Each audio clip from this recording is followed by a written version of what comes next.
So CBS Sports put out this article saying why putting Joe Burrow on the IR might be the best way for the Bengals to save their season.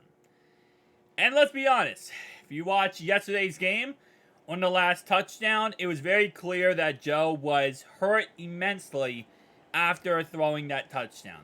Ironically enough, it was actually because of the fact they bought a six-man rush. We have 5 offensive linemen. They bought 6 guys. Jonah decided to go for Patrick Queen, not for David Jabu, which wasn't his fault. There were 6 guys. I mean, he had to go against one.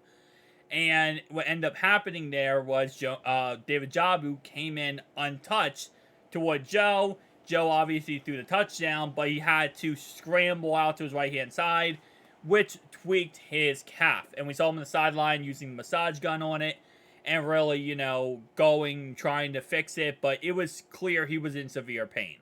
He then talked about in his press conference that he is, not 100% yet. He's still injured. And he might be dealing with this throughout the whole entire season.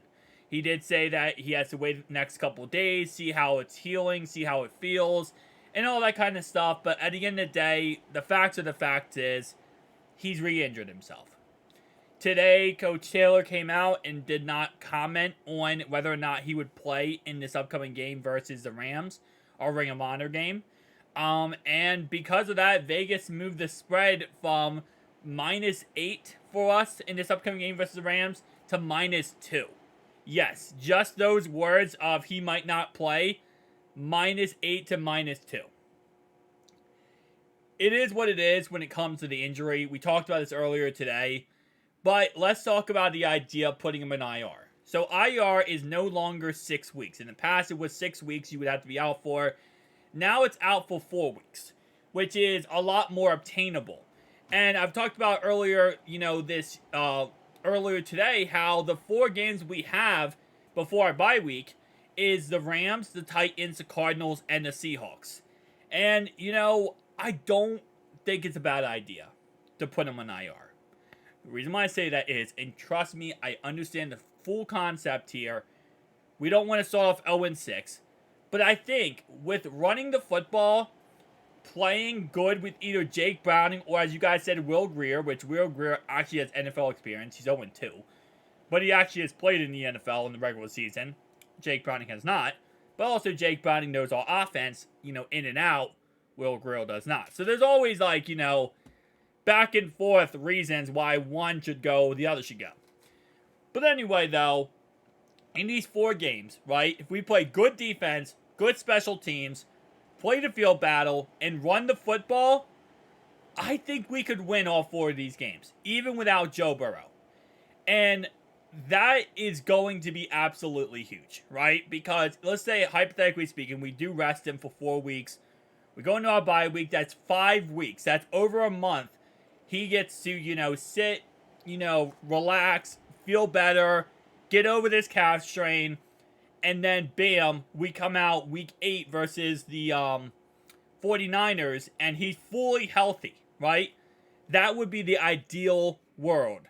Because the last thing we need, as we do play the Rams this week, is he goes against Aaron Donald. Aaron Donald blows him up on a play and completely tears his calf off, right?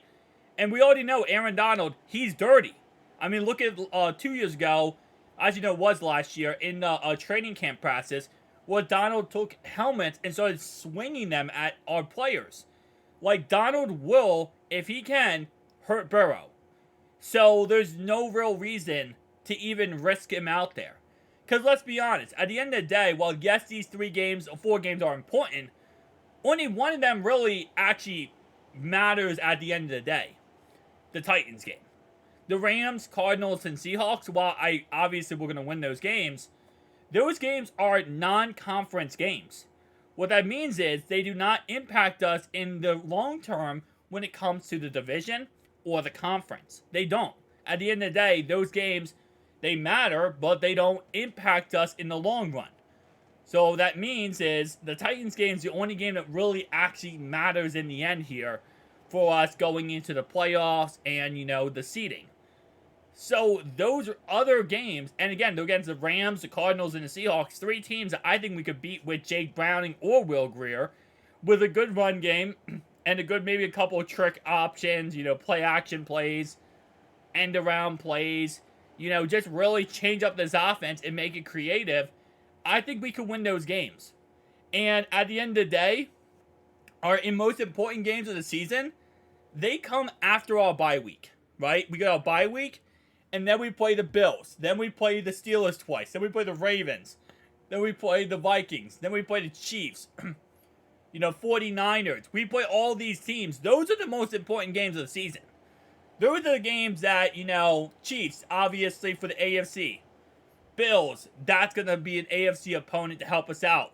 Colts, that's an AFC opponent to help us out.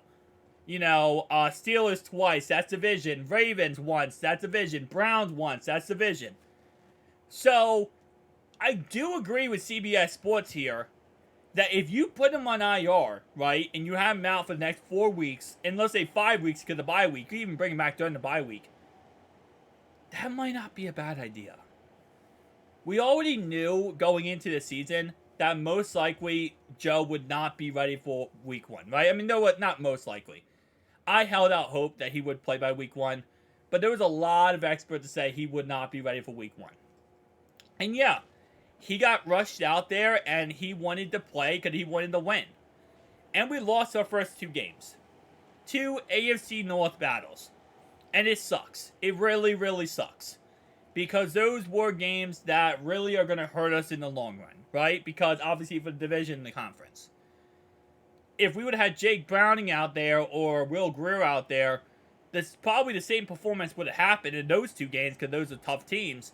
But the difference is, we would not have to worry here about injuries moving forward with Joe. Joe would have been out those games, and who knows, maybe he would have came back this week versus week 3 versus the Rams, and in hindsight, we'd be looking at it and saying, wow, this is a great situation, right? But again, as always, hindsight is 20/20. You can't, after everything goes bad, then you look back and say, oh, we should have done this. But at the end of the day, we thought he was 100% or ready to go for the season. Clearly, he wasn't. So, again, like I said, I don't disagree here with the CBS Sports. Because I think worst case scenario with, again, Will Grier or with Jake Browning, you got to keep in mind, we still have our offensive line, we still have our running backs, we still have our wide receivers, and we still have our defense. Worst case scenario here, we beat the Rams in our Ring of Honor game with Jake Browning. Okay, so now we're 1-2. We beat the Titans, 2-2. We beat the Cardinals, 3-2. And I think worst case scenario, we lose to the Seahawks. We go 3-3 going into our bye week, which obviously is not ideal. Okay, we already know that's not ideal, but none of this is ideal. Okay, we're talking about putting our franchise quarterback on IR, so clearly none of it is ideal. But to go 3-3 into the bye week, have Joe 100% healthy coming out of the bye week, going into 49ers, that might be worth it. That might honestly be worth it. Again, like I've always said, it's a tough decision, but the fact that IR is only 4 weeks, and this could help us in the very long run at the end of the day, because again, you gotta look at the bigger picture. We're not going for, oh, let's just make the playoffs. Well, let's just, that. We're trying to win the division. We're trying to win the conference. We're trying to win the Super Bowl. This is a Super Bowl roster. So, sometimes you gotta make sacrifices, and that's why a lot of the reasons why we got rid of Brandon Allen. Because Brandon Allen, we did not think could win games if Joe went down. We are confident in Jake Browning. We are confident here in Will Grier. And who knows, maybe you pick up another quarterback. Maybe you trade for another quarterback if, during this time period, if you aren't confident in, Will Grier or Jake Browning. Maybe after one game, the Rams game, we play very close and it's ugly and we can't move the ball. And then you go out there and you make a trade for a quarterback for a couple weeks. Or you go out there and you sign another free agent, right? There's always opportunities you can go with, in that case, while your actual star quarterback is resting. We're not playing our toughest opponents, guys, the next 4 weeks. This is the, break we're getting from starting off 2 AFC North opponents in a row. This is a break we're getting. We better take this break as well as we can Because I'm going to tell you right now, you know, if Aaron Donald destroys Joe Burrow's calf, we're going to be in a lot more problems for the rest of the season. Thank you guys for watching. I'll see you guys next one.